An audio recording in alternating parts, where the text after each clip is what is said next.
రోజువారీగా మనం తీసుకునే ఆహారంలో పప్పులు, ఆకుకూరలు, కూరగాయలు తప్పక ఉంటాయి.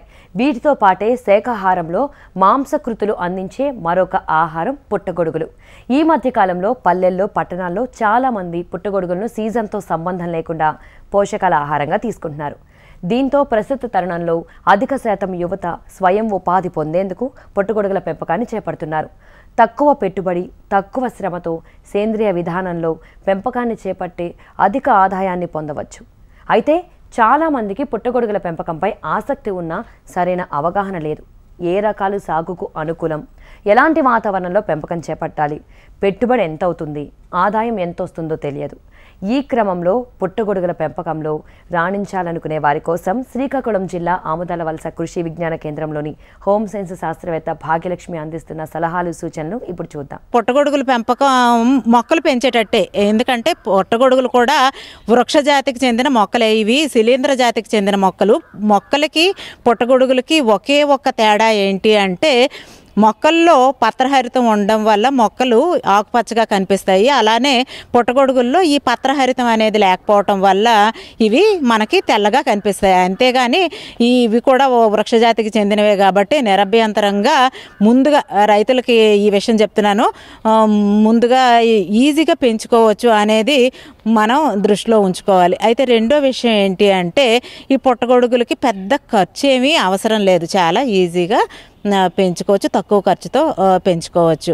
చాలా రకాల పుట్టగొడుగులు మనకి ప్రకృతిలో లభ్యం అవుతూ ఉంటాయి. అయితే ఎన్ని రకాలు అంటే ఇంచుమించు మనకి 20,000 రకాల పుట్టగొడుగులు మనం ప్రకృతిలో సహజ సిద్ధంగా లభిస్తున్నాయి. అయితే ఈ 20,000 పుట్టగొడుగులు కూడాను తినదగిన పుట్టగొడుగులు అంటే కావు. ఇందులో చాలా రకాలైన పుట్టగొడుగులు విషపూరితమైన పుట్టగొడుగులు. ఇందులో ఒక 2,000 రకాల పుట్టగొడుగులు మాత్రం మనం తినదగిన పుట్టగొడుగులు. వాటిలో ఒక కొన్ని మాత్రమే మన తక్కువ ఖర్చుతో మనం పెంచుకోదగిన పుట్టగొడుగులు. అయితే వీటిలో మనం తినదగిన పుట్టగొడుగుల్లో మనం పెంచుకోదగిన ఆంధ్రప్రదేశ్లో, అలానే మన జిల్లాల్లో, ఈ నార్త్ కోస్టల్ జిల్లాల్లో మనం పెంచుకోగలిగిన జాతుల గురించి వివరించాలంటే ముఖ్యంగా ఫస్ట్ ఆయిస్టర్ పుట్టగొడుగులు లేదా ముచ్చపు చెప్ప పుట్టగొడుగుల్ని మనం చాలా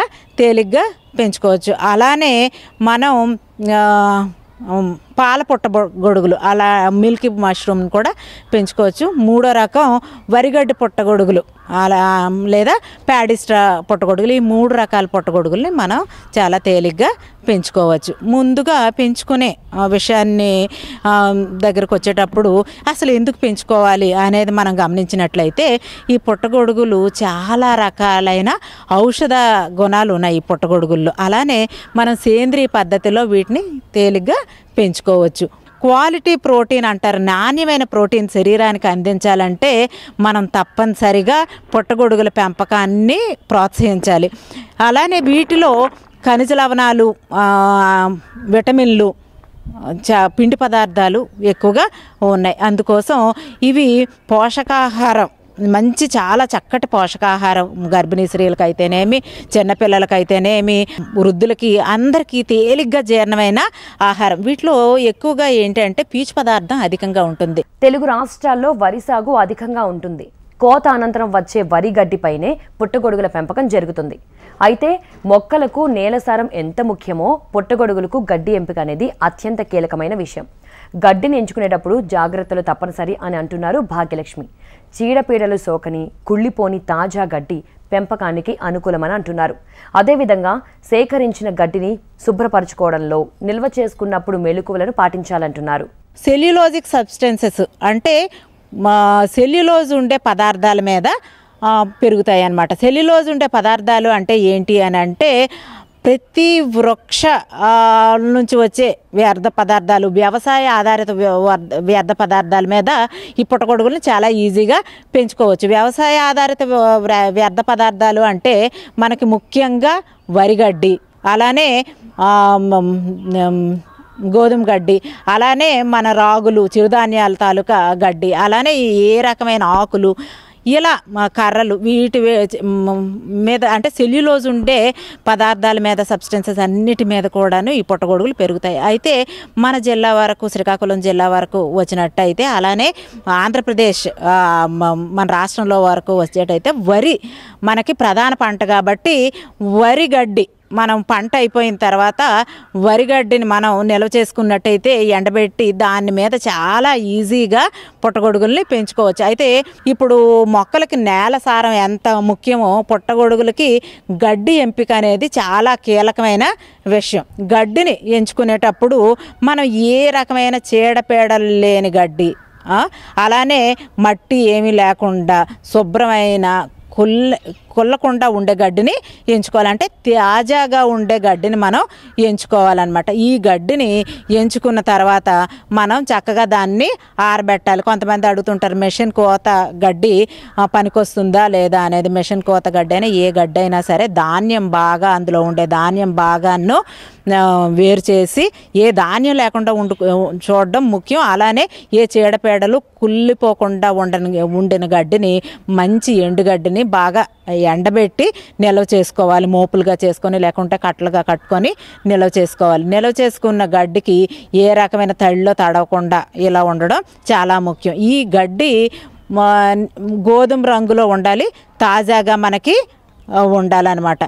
గడ్డిని మనం 2 నుంచి 3 అంగుళాల పొడవు వరకు కట్ చేసుకోవాలి. 2 నుంచి 3 అంగుళాల పొడవు అంటే ఇంచుమించు ఒక చూపుడు వేలు పొడవు వరకు మనం సైజు గడ్డిని కత్తిపేటతో కానీ లేకుంటే కొడవలతో కానీ గడ్డి కట్ చేసే యంత్రం ఉంటే గ్రాస్ కటింగ్ మెషిన్తో కానీ మనం చక్కగా కట్ చేసుకొని ఒక గాలి చొరబడిన ఒక గోనె సంచుల్లో కానీ నిలువ ఉంచుకుని పెట్టుకున్నట్టయితే ఆ గడ్డిని మనం పుట్టగొడుగులు పెంపకానికి వాడుకోవచ్చు. అధిక పోషకాలు, ఔషధ విలువలు కలిగిన పుట్టగొడుగులు ఏడాది పొడవునా సహజంగా దొరకడం కష్టమని శాస్త్రవేత్త చెబుతున్నారు. అందుకోసమే కృత్రిమంగా ఇళ్లల్లో పెంచుకోవడం ఈ మధ్యకాలంలో అధికమైందని తెలిపారు. మరి ఈ పుట్టగొడుగుల పెంపకానికి సంబంధించి బెడ్లను ఏ విధంగా ఏర్పాటు చేసుకోవాలి, విత్తనాన్ని ఏ విధంగా వేసుకోవాలో తెలుసుకుందాం. గడ్డి ఎంపిక అయిపోయి దానిని కట్ చేసుకుని పెట్టుకున్న తర్వాత మనం గడ్డిని 3వ భాగం ఏంటంటే దానిని శుభ్రపరచుకోవటానికి రసాయన పద్ధతి కూడా ఉంది, అలానే సేంద్రియ పద్ధతి కూడా ఉంది. ముఖ్యంగా సేంద్రియ పద్ధతి అయితే చాలా ఉపయోగం మనకి. అలానే రైతులు ఎవరైతే పెంచాలనుకుంటున్నారో వాళ్ళు చాలా ఈజీగా సేంద్రియ పద్ధతిలో గడ్డిని శుభ్రం చేసుకోవచ్చు. అయితే సేంద్రియ పద్ధతిలో ఎలా చేసుకోవాలి మేడం అని అంటే, ముందు ఒక పెద్ద టబ్ తీసుకొని ఆ టబ్లో మనం గడ్డిని వేసి 12 గంటల పాటు నానపెట్టాలి. ఈ 12 గంటలు నానపెట్టిన తర్వాత దానిలో ఉండే నీటిని అంతటిని మనం వేరు చేయాలంటే మనం నీటిని పారబోసేయాలి. ఆ నీరంతతో మట్టి మలినాలు అవన్నీ పోయిన తర్వాత ఆ గడ్డిని తీసుకొని మనం పెద్ద పాత్రల్లో, సిల్వర్ పాత్రల్లో మనం పొయ్యి మీద పెట్టి ఇంచుమించు 1 గంట సేపు బాగా మరగబెట్టాలి. ఈ గంట సేపు బాగా గడ్డిని మరుగునీళ్ళలో ఉడకబెట్టినప్పుడు ఏమవుతుంది అంటే గడ్డి మెత్తబడ్డమే కాకుండా గడ్డిలో ఉండే సూక్ష్మజీవులు మనం స్టెరిలైజేషన్ అని అంటాం, ఈ గడ్డిలో ఉండే సూక్ష్మజీవులన్నీ కూడాను పోతాయి.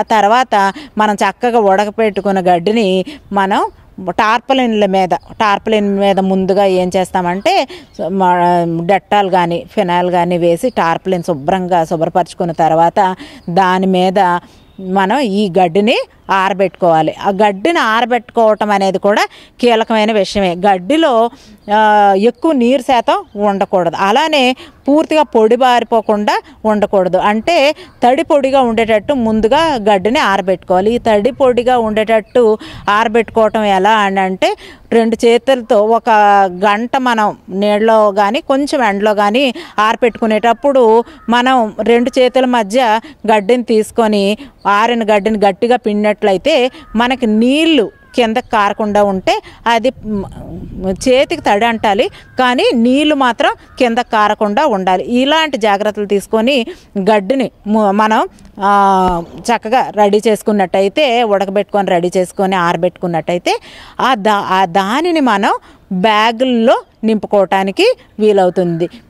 మనం బెడ్లుగా తయారు చేసుకోవాలి. ఈ గడ్డిని బెడ్లుగా తయారు చేసుకోవాలి. ఎలా తయారు చేసుకోవాలి అని అంటే, బ్యాగులు పాలిథిన్ కవర్లు 24x12 సైజు పాలిథిన్ కవర్లను తీసుకొని మనం దానికి రంధ్రాలు చేసి మధ్యలో చిన్న చిన్న రంధ్రాలు ఒక 20-30 రంధ్రాలు చేసిన తర్వాత దాంట్లో ముందు గడ్డిని ఈ మనం ఆరబెట్టుకున్న గడ్డి తడిపొడిగా ఉన్న గడ్డిని ముందు ఒక 2-3 అంగుళాల వరకును ఒక పొరగా వేసుకోవాలి. మనం స్పాన్ తీసుకొని అంటే దీనికి విత్తనం ఏంటి అని అంటే పుట్టగొడుగుకి స్పాన్ అని అంటాం. ఈ స్పాన్ ముందుగా ఈ పుట్టగొడుగు కూడాను ఒక శిలీంద్ర జాతికి చెందిందే కాబట్టి విత్తనం దేని మీద చేస్తారు అని అంటే విత్తనం ముఖ్యంగా మనకి జొన్న విత్తనాల మీద చేస్తారనమాట. ఆ జొన్న విత్తనాల మీద ఇనాక్యులేషన్ చేసిన స్పాన్ని మనం తీసుకొని ఒక గుప్పెడు తీసుకొని ఈ 2-3 అంగుళాలు బ్యాగ్లో వేసుకున్నాం కదా, ఆ అంగుళాల గడ్డి మీద మనం ఒక పొర విత్తనం వేస్తాం. ఆ తర్వాత మళ్ళీ ఒక పొర గడ్డి వేస్తాం. నెక్స్ట్ వెంటనే విత్తనం స్పాన్ లేదా విత్తనం వేస్తాం. అలాగా ఒక 5-6 లేయర్ల వరకు పొరల వరకు మనం ఈ గడ్డి విత్తనం అలా మొత్తం బ్యాగ్ నింపిన తర్వాత చివర ఒక రబ్బర్ బ్యాండ్తో ఆ బ్యాగ్ని కట్టేస్తాం, లేకుంటే బిగించి చేస్తాం. ఇలా దీనిని ఒక బ్యాగ్ అని అంటాం. ఈ బ్యాగులు ఒక 50-60 బ్యాగులు తయారు చేసుకొని మనం ఒక చీకటి రూమ్లో పెట్టుకోవాలి. చల్లని ప్రదేశంలో చిన్న గది ఉన్న సులువుగా పుట్టగొడుగులను పెంచుకోవచ్చు. గదిలో 25 నుంచి 28 డిగ్రీల ఉష్ణోగ్రత, 85 నుంచి 90% గాలిలో తేమ ఉండే విధంగా చూసుకుంటే సరిపోతుందని భాగ్యలక్ష్మి తెలిపారు. ప్రతిరోజు గదిలో తగినంత తేమ, ఉష్ణోగ్రత ఉండేలా జాగ్రత్తలు తీసుకోవాలంటున్నారు.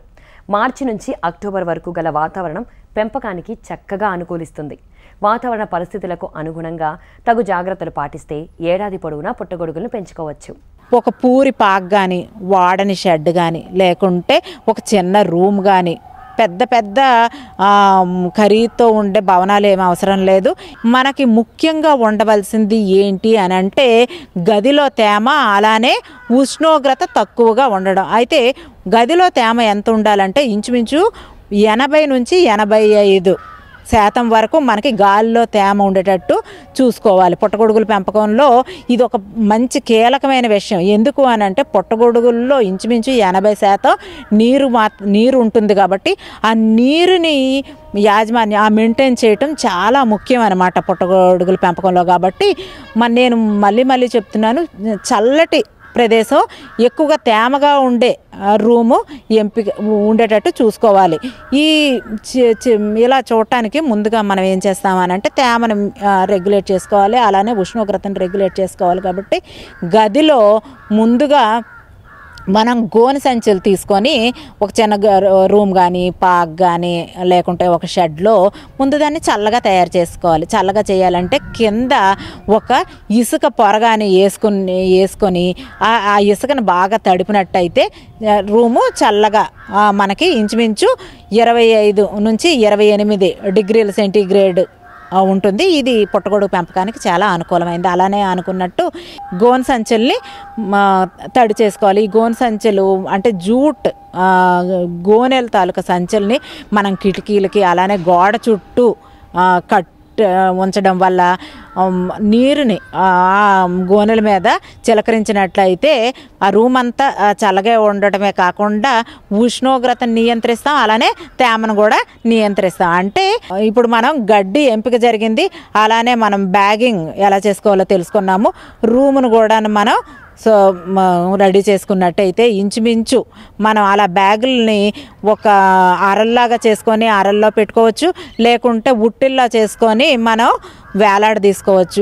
ఏది తక్కువ ధరతో అవుతుందో అది ఆ మార్గాన్ని ఎంచుకొని పుట్టగొడుగుల్ని మనం గదిలో లేకుంటే షెడ్లోన, పాకల్లోన, నిరుపయోగంగా పడి ఉన్న ప్రదేశాల్లో కూడా మనం చాలా ఈజీగా పెంచుకోవచ్చు. పుట్టగొడుగుల పంట కాలం 60 రోజులు. 3 సార్లు పంట కాపుకొస్తుంది. 22 రోజుల్లోనే ఒక్కో బ్యాగ్ నుంచి 2 నుంచి 4 కేజీల పుట్టగొడుగులు లభిస్తాయి.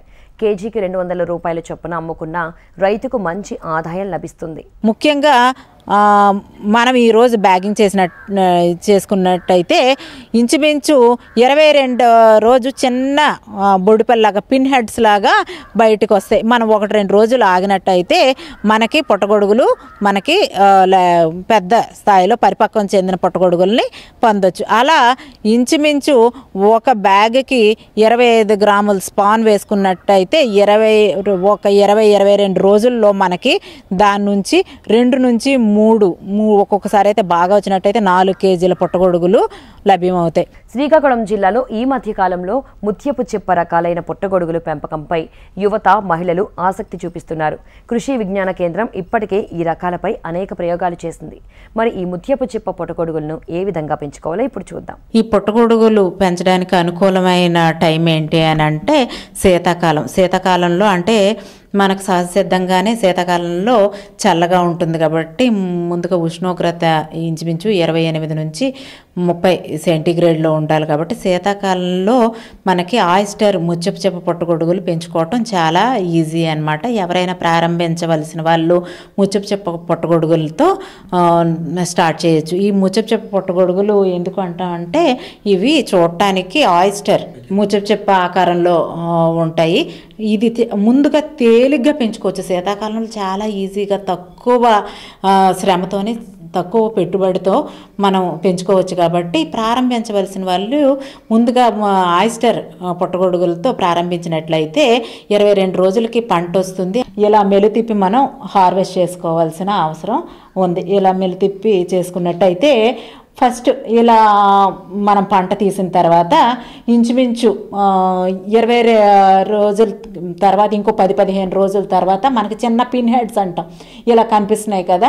ఇవి 15 రోజులు పోయిన తర్వాత మళ్ళీ ఇలా పరిపక్వమైన పుట్టగొడుగులుగా మనకు వస్తాయి. అలా 3 పంటలు ఒక బ్యాగ్ నుంచి మనం 3 పంటలు ఒకసారి పెట్టిన తర్వాత 3 పంటల్ని తీసుకోవచ్చు. అదేవిధంగా ఈ పుట్టగొడుగుల ప్యాకింగ్ కూడా చాలా ముఖ్యమైన విషయం. పాలిథిన్ కవర్లో మనం ఉదయాన్నే తెల్లవారినే దీనిని కోత తెల్లవారి చేసి మనం మార్కెట్ పంపించినట్టయితే దీంట్లో నీటి శాతం ఎక్కువ ఉంటుంది కాబట్టి మనకి బరువు కూడా బాగా వస్తుంది. అలానే తాజాగా ఉంటుంది కాబట్టి మన రైతుకి చాలా లాభదాయకంగా ఉంటుంది. పుట్టగొడుగుల పెంపకంలో నాణ్యమైన తాజా స్పాన్ ఎంపిక అనేది ముఖ్యమైంది. IIHR బెంగళూరులో మదర్ కల్చర్ లభిస్తుంది. ఒకసారి మదర్ కల్చర్ తెచ్చుకున్నాక స్పాన్ను రైతులే స్వయంగా తయారు చేసుకోవచ్చు. స్పాన్ తయారీకి సంబంధించి ఇప్పటికే KVK అనేక వృత్తి విద్యా శిక్షణ తరగతులను నిర్వహించింది. ఔత్సాహికులకు అవగాహన కల్పిస్తామని భాగ్యలక్ష్మి చెబుతున్నారు. ఈ విధంగా తక్కువ పెట్టుబడితో సేంద్రియ విధానంలో పుట్టగొడుగులను పెంచుకుని సొంతంగా మార్కెట్ చేసుకోగలిగితే రైతు మంచి ఆదాయం ఆర్జించవచ్చని తెలిపారు.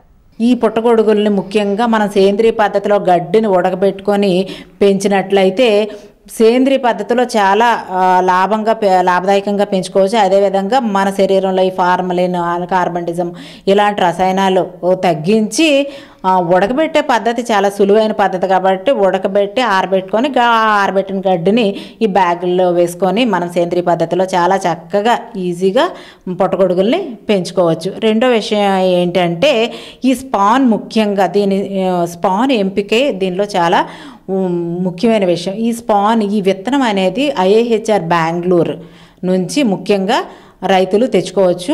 అలానే ఒకసారి మదర్ కల్చర్ ఇప్పుడు ఔత్సాహిక యువతకి యాస్కి అలానే APSSDC అలానే SERP ఈ సంస్థల ద్వారా అనుసంధానమై KVK చాలా వృత్తి విద్యా శిక్షణ కార్యక్రమాలు నిర్వహించడం జరిగింది. ఆ వృత్తి విద్యా శిక్షణ కార్యక్రమాల్లో మనం విత్తనం లేదా స్పాన్ ఎలా తయారు చేసుకోవాలో కూడాను యువతకి నేర్పించడం జరిగింది. కాబట్టి కొంతమంది యువత ఈ స్పాన్ తయారు చేయడం మీద కూడాను ఉపాధి అవకాశంగా ఎంచుకొని స్పాన్ కూడా తయారు చేయడం జరుగుతూ ఉంది శ్రీకాకుళం జిల్లాలో కూడాను. కాబట్టి ఇన్నాళ్ళు దూరం నుంచి స్పాన్ తెచ్చుకోవటం, ఆ మధ్యలో ఆ స్పాన్ పాడవటం ఇలాంటి ఇబ్బందులు ఉండేవి. ఇప్పుడు స్పాన్ చాలా ఈజీగా మన జిల్లాల్లో కూడాను కొంతమంది యువత చేయటం జరుగుతుంది. కాబట్టి స్పాన్ వాళ్ళ దగ్గర నుంచి మదర్ కల్చర్ ముఖ్యంగా ఐహెచ్ఆర్ బెంగళూరు నుంచి తెచ్చుకొని స్పాన్ ఇక్కడనే తయారు చేస్తున్నారు. ఆ స్పాన్ తాజాగా ఉండడం వల్ల మనకి దిగుబడి కూడా చాలా బాగా వస్తుంది. అదేవిధంగా దీనిని మార్కెటింగ్ ఎలా చేసుకోవాలి అని అంటే ముఖ్యంగా కూరగాయలు అమ్మే మండీల్లోన, అలానే ముందుగానే మన హోటల్స్కి, అలానే ఏదైనా వివాహాది శుభకార్యాలు ఉన్నా సరే ముందుగా ఆర్డర్స్ తీసుకోవటం అనేది, ఆ ఆర్డర్ ప్రకారం మనం పెంచుకోవటం అనేది చాలా ముఖ్యమైన విషయం. ఇలాంటి చిన్న చిన్న జాగ్రత్తలు తీసుకున్నట్టయితే చాలామంది ఉత్సాహం చూపిస్తున్నారు. ఈ మధ్య దీనికి ఇది ప్రాచుర్యం కూడాను పుట్టగొడుగులు తినాలి అనే అవగాహన కూడాను ప్రజల్లో వచ్చింది. కాబట్టి మార్కెటింగ్ అనేది ఒక పెద్ద ఇబ్బంది అనేది ఏమీ ఉండదు. కాబట్టి ఎవరైనా ఈ పుట్టగొడుగుల్ని పెంచాలి అనే ఆసక్తి ఉన్నట్లయితే తప్పనిసరిగా కృషి విజ్ఞాన కేంద్రం ఆమ్దాల వలస వచ్చి సంప్రదించినట్లయితే మీకు 3 రోజుల శిక్షణ కార్యక్రమాలు, అలానే కొంచెం స్పాన్ అలాంటి విషయాలు కూడా తెలుసుకోవాలంటే 7 రోజుల శిక్షణ కార్యక్రమాలు, ఇవన్నీ వృత్తి విద్యా శిక్షణ కార్యక్రమాలని కేవీకే ఆమ్దాల వలస వారు నిర్వహిస్తున్నారు. కాబట్టి ఈ సదవకాశాన్ని అందరూ ఉపయోగించుకోవాలని కోరుతున్నాను.